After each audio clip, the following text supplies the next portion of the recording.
Okay, we are back. We just did our energy exchange. We are looking at stubbornness and how it does or does not relate to the endurance that we called in its place. So I find this really interesting because, again, the two things could seem kind of similar. What's the difference between being stubborn and what's the difference between being stubborn and the will to endure? Right? Like, you'd think on some level, it's like, I can feel some pride in myself because I'm stubborn. I don't give up easily. But perhaps it is that. Perhaps it's the way, ooh, this is interesting. Perhaps it's the way that our ego sees endurance. Our ego sees endurance or is represented in stubbornness, but our spirit and our heart and our soul, it shows up as just the ability to endure through hard times, through difficult things. So coming at life less with an attitude of stubbornness and more with an attitude of willingness to endure if needed. And I think that's also the thing. It's like, let's look at, when do we not need endurance? When do we not need to endure? When do we need to say enough is enough? I'm going to have a boundary and I'm going to kick this thing, this person, this, identity, this whatever out of my life. I don't need it anymore. So let's dive into our charts, shall we? We go to chart 1. We start here, or we could check it on. No, let's do this. So let's look at the root of this stubbornness. I am going to slow down and I'm going to talk proper today. Wow! Oh my goodness. Okay. So let's look at the root so that we can pull up the root of this stubbornness, which will open us up more to our endurance and being able to make this transition from stubbornness to endurance. So chart 19, who knows what chart 19 is? Chart 19 is Grandma's good advice. Grandma's been coming up a lot lately. This chart came up a ton in a clearing that I did last night and in a clearing actually that I did this morning. So Grandma's coming forward quite a lot. Okay, so again, and this is coming up a lot lately, replace your worries. Replace your worry. You have this worry, and your worry is what is causing the stubbornness. Okay, so there we go. There's the message. Which the root of the stubbornness? Worry. We're not necessarily stubborn because we want to be, we need to be, we're trying to be. We're stubborn because we're worried. And that rings so true for me when I think about my own life and the times that I have been stubborn. It's because I've been afraid. I've been afraid to change. I've been afraid to move on. I've been afraid of the challenge. I've been afraid to change my perspective, my point of view, because I'm afraid of what comes next after that change takes place. And that's where we can lean on this endurance to say, it's okay, I don't have to worry. I know that I can change and I'll be fine. I know that I can change and I will just be transformed in a better, more positive way. So we're going to look at, what do we need to do to pull up the root of worry? What can we do to pull up the root of worry? So what do we need to do to pull up the root of worry, or what are we replacing worry with? So, okay, so that moved over that way because the chart itself says replace worry. So in my mind, it's like, the way that I read that was, worry is the root of the stubbornness. And now I'm asking, what do we need to do? What do we have to replace worry with? We want to know, like, what are we replacing worry with? What are we replacing worry with? Okay, chart 6B, that's our positive energies, right? That's what we do in our energy alchemy, is we find the new energy. So replace worry with love. Oh, it's like, oh, it can be so simple. And in this particular case, can we replace worry with self-love? Can we replace worry with, can we replace worrying about a thing with love of a thing? Can we replace the I have to attitude with the I get to attitude? I have to is a perspective of stubbornness, and I get to is the perspective of endurance. And endurance builds strength. Stubbornness just grounds us into the earth. It just grounds us into, it actually, I feel like, makes us smaller. Whereas endurance makes us bigger. It makes us more capable. It makes us grow. And stubbornness keeps us stuck. If I have been stubborn since I was 13 years old and I have refused to change my perspective, my point of view, my belief systems, my judgments, the way that I show up in life, are you any bigger? Have you grown? Are you any stronger than you were when you were 13? Or could this be part of why you're still showing up emotionally as a 13-year-old, even if you're 40? So just something to be thinking about. So thank you for bringing this to the light. And is there anything we can do to open ourselves up to love? What do we need to do to open ourselves up to love? Is this the love clearing again? Am I now suddenly the love clearing girl? That would be ironic. Okay, so what do we need to do on chart 31 to open ourselves up to love? Faith. Have faith. Have faith. Have faith. Have faith that it's all going to be okay. Have faith that Spirit doesn't present you with anything that you can't endure. Spirit wants you to transform. Spirit wants you to level up from the page to the knight, to the prince, to the king.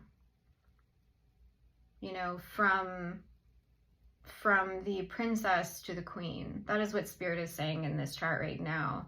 It's saying, if you want to be the king of your life, if you want to be the queen of your life, you can no longer operate in the energy of stubbornness. You have to open up to love, and you have to open up to loving your life, even sometimes if that means enduring it.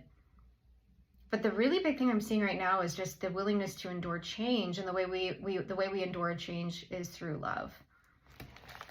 That's the message that I'm getting right now. You know, again, if this came up on another day, this exact same thing, you know, it could all be interpreted differently on a different day with a different collective in mind, or, you know, with a different issue that we just happen to be looking at right now.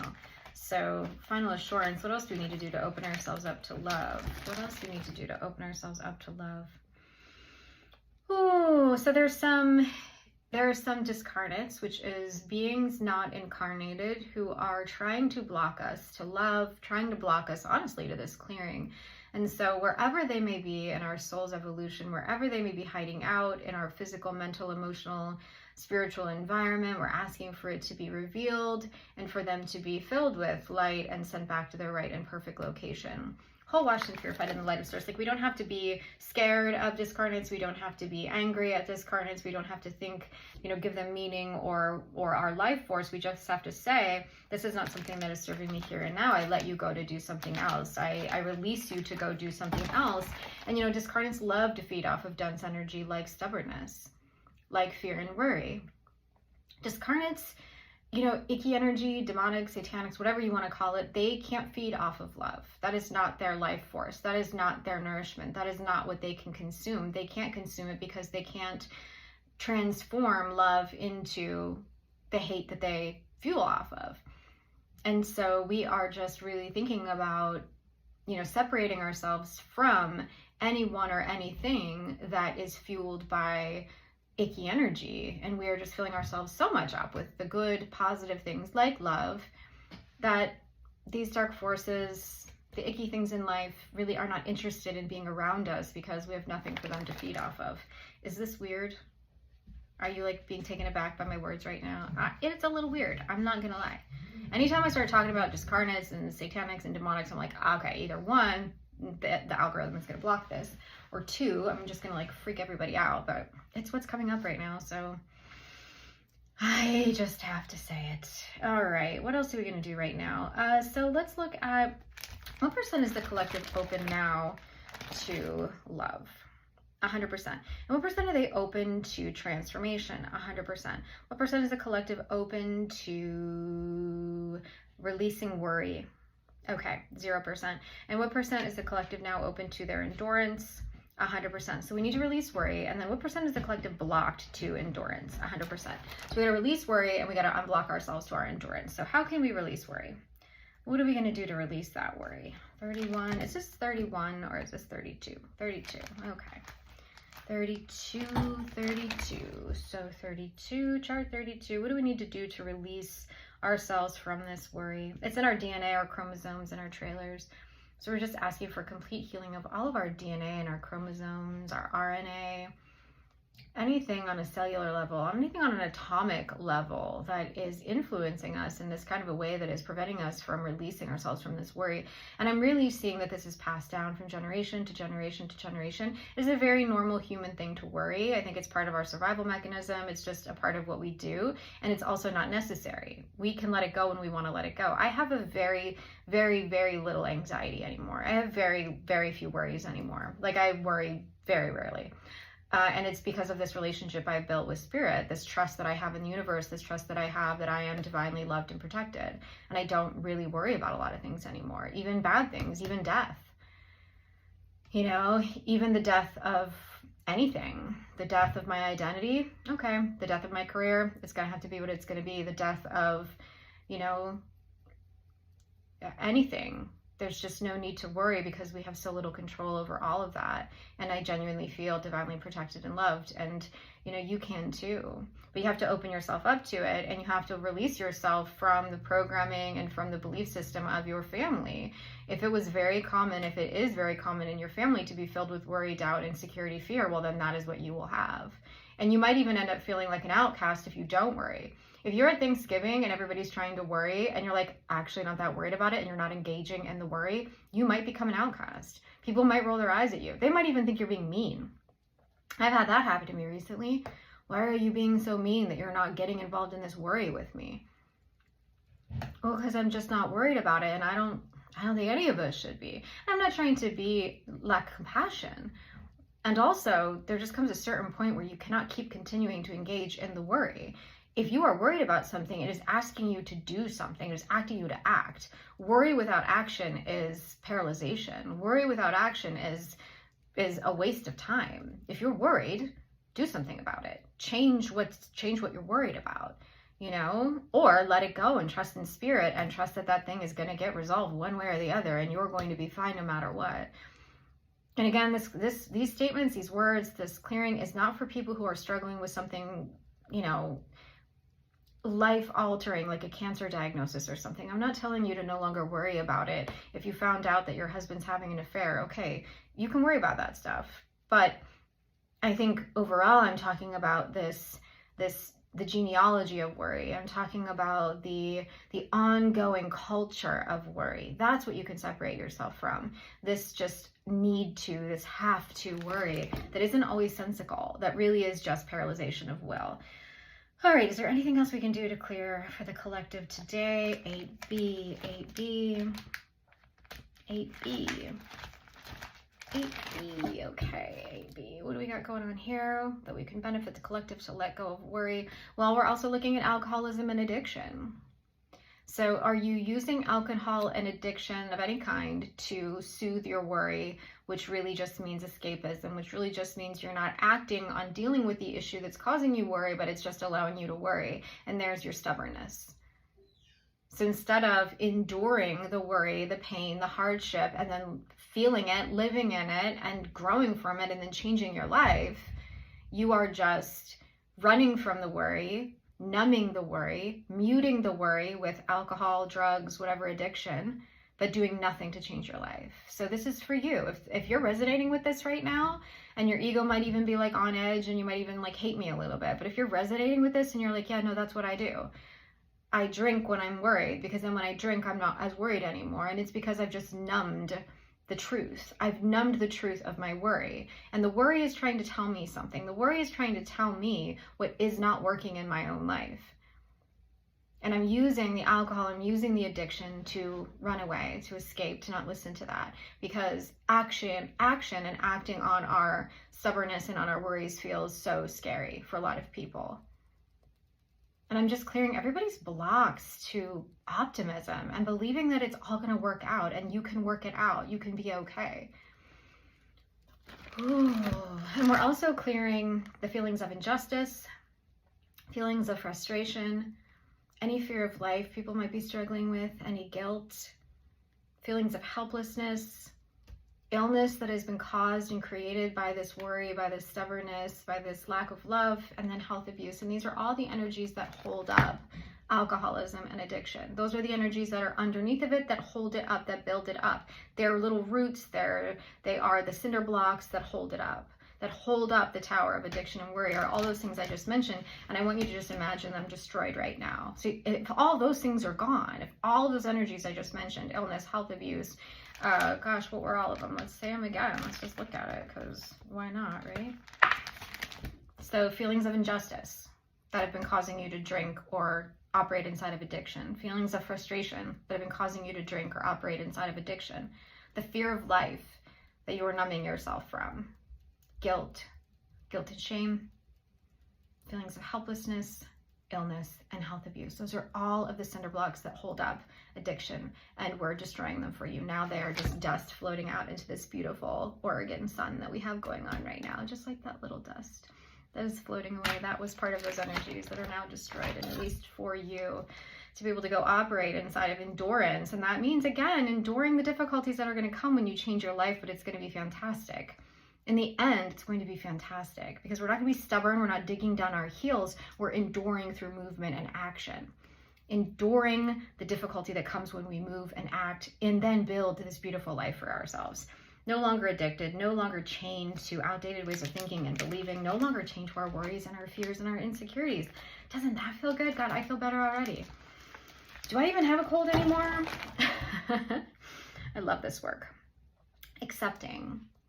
We accept this for ourselves and for the world.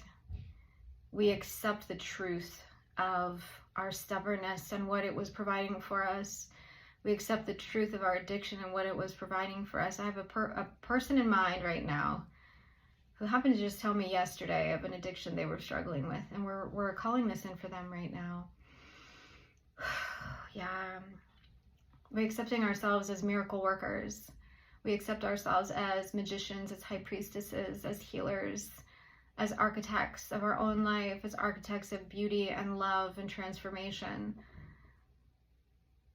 We accept the ego death that has to happen in order for us to go from stubbornness to endurance. Yeah, okay. Is there anything else we can do for the collective right now to help us transition from stubbornness into endurance? Going back to chart 8B, which is that chart that just had all those energies on it. Now, what do you want to show us on chart 8B? Self-esteem. We're calling in self-esteem for everyone now. What % are people blocked to their self-esteem? 100%. So what are the blocks, and how do we clear blocks to self-esteem? Ooh, final assurance. That's the name of the chart. Final assurance. Boy, you know, there's this thing that there's discarnates that have come up again. Discarnates are beings not incarnated or energy not incarnated, right? It doesn't have to be like imagining some ghost or some, you know, whatever. It's just non-incarnated energy, non-incarnated thought form. How about that? Do you feel that? Do you feel how sometimes thought forms, thoughts, beliefs, they can actually act as entities in your life? And an entity, right? There's this, it's a thing separate from you that is influencing you. So an entity in your life may be doubt and worry. And so it's a discarnate, it is not incarnated, but it is an energy or a life force that has its own mind and is doing crap in your life that is not healthy. And so for you, I would love to see you, first of all, build a shield around yourself, just an energetic shield. And you can do that now just with a simple visualization.